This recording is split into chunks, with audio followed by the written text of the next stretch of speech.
ഞാൻ അഡ്വക്കേറ്റ് നിഷ. ഇന്നത്തെ വീഡിയോയിൽ ഞാൻ പറയാൻ പോകുന്നത് ഈ ചെക്ക് കേസിൽ പ്രതിയാക്കപ്പെട്ടാൽ പ്രധാനമായും എല്ലാവർക്കും ആശങ്കയും ഭയവും മറ്റും ഉണ്ടായിരിക്കും. കാരണം ശിക്ഷിക്കപ്പെട്ടാൽ എന്തായിരിക്കും, എൻ്റെ ഭാവി എന്തായിരിക്കും, ഇതേക്കുറിച്ച് ആലോചിച്ച് ആശങ്കപ്പെടുന്ന ഒരവസ്ഥ ഉണ്ടാവാറുണ്ട്. എന്നാൽ എൻ്റെ കരിയറിൽ ഞാനിപ്പോൾ 26 വർഷത്തെ എക്സ്പീരിയൻസ് എനിക്കുണ്ട്. എൻ്റെ കരിയറിൽ എനിക്ക് ഏറ്റവും ഇഷ്ടപ്പെട്ട ഒരു കേസ് എന്ന് പറഞ്ഞാൽ ചെക്ക് കേസിൽ പ്രതിഭാഗം വാദിക്കുന്നതാണ്. ചെക്ക് കേസിൽ പ്രതിഭാഗം വാദിക്കാൻ നമുക്ക് വളരെയധികം എളുപ്പമാണ്. സാധാരണ സുപ്രീം കോടതി പറഞ്ഞതനുസരിച്ച് നമുക്ക് എന്ത് ഡിഫൻസ് വേണമെങ്കിലും ചെക്ക് കേസിൽ എടുക്കാവുന്നതാണ്. അതായത് നിങ്ങൾ നോട്ടീസിന് റിപ്ലൈ അയച്ചിട്ടുണ്ടെങ്കിൽ അതിൽ പറഞ്ഞ ഡിഫൻസ് അല്ലാതെ വേറെ എന്ത് ഡിഫൻസ് വേണമെങ്കിലും നിങ്ങൾക്ക് ഇതിൽ എടുക്കാവുന്നതാണ്. അപ്പോൾ നിങ്ങൾ ശ്രദ്ധിക്കേണ്ട ഒരു സംഗതി എന്താണെന്ന് വെച്ചാൽ, നിങ്ങളുടെ അഭിഭാഷകൻ പലപ്പോഴും നിങ്ങൾക്ക് ഉപദേശം തരും.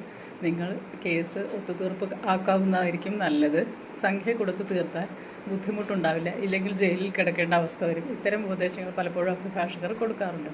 എന്നാൽ നിങ്ങൾ ശ്രദ്ധിക്കേണ്ട സംഗതി എന്ന് വെച്ചാൽ, നിങ്ങൾക്ക് എല്ലാവിധ ഡിഫൻസും ചെക്ക് കേസിൽ എടുക്കാവുന്നതാണ്. ലേറ്റസ്റ്റ് സുപ്രീം കോടതി പല വിധികളും അനുസരിച്ച് പ്രതിക്ക് എന്ത് വാദങ്ങളും ഉന്നയിക്കാവുന്നതാണ്. ആയതിനാൽ തന്നെ നിങ്ങൾക്ക് ഈ സംശയത്തിൻ്റെ ആനുകൂല്യം ലഭിക്കാൻ വളരെയധികം സാധ്യത ഉള്ള ഒരു കേസാണ് ചെക്ക് കേസ്. ആയതിനാൽ അന്യായക്കാരനാണ് ബാധ്യത കൂടുതൽ. അന്യായക്കാരൻ കേസ് സംശയാതീതമായി തെളിയിച്ചാൽ മാത്രമാണ് അദ്ദേഹത്തിന് ഒരു അനുകൂല വിധി ലഭിക്കുകയുള്ളൂ. പ്രതിക്ക് എപ്പോഴും സംശയത്തിൻ്റേതായ പ്രോബബിലിറ്റീസ്, അതായത് സംശയത്തിൻ്റെ ഒരു നിഴൽ വീഴ്ത്തിയാൽ മാത്രം തന്നെ പ്രതിക്ക് അനുകൂല വിധി കിട്ടാവുന്ന സാഹചര്യമുണ്ട്. ആയതിനാൽ തന്നെ നിങ്ങൾ ഏത് തരത്തിലായാലും ചെക്ക് കേസ് ഒരിക്കലും ഒത്തുതീർപ്പാക്കാൻ ശ്രമിക്കാതിരിക്കുക. ചെക്ക് കേസ് വാദിച്ചു കഴിഞ്ഞാൽ നിർഭാഗ്യവശാൽ വല്ലപ്പോഴും മാത്രം എതിരായി മാത്രമേ വിധി വരികയുള്ളൂ. അല്ലാത്ത പക്ഷം ശരിയായി വാദിച്ചാൽ നിങ്ങൾക്ക് ചെക്ക് കേസിൽ അനുകൂല വിധി ലഭിക്കാനുള്ള സാധ്യത 99% ഉണ്ട്. ആയതിനാൽ ചെക്ക് കേസിന് സമൻസ് ലഭിച്ചാൽ ഉടൻ തന്നെ ഒത്തുതീർപ്പാക്കാൻ ശ്രമിക്കാതെ കേസ് വാദിക്കാൻ നിങ്ങളുടെ അഭിഭാഷകന് ഉപദേശം കൊടുക്കുക. നിങ്ങൾക്ക് എന്ത് വാദമുഖങ്ങൾ വേണമെങ്കിലും എടുക്കാവുന്നതാണ്. 99% നിങ്ങൾക്ക് അനുകൂല വിധി തന്നെ ലഭിക്കാനും സാധ്യതയുണ്ട്.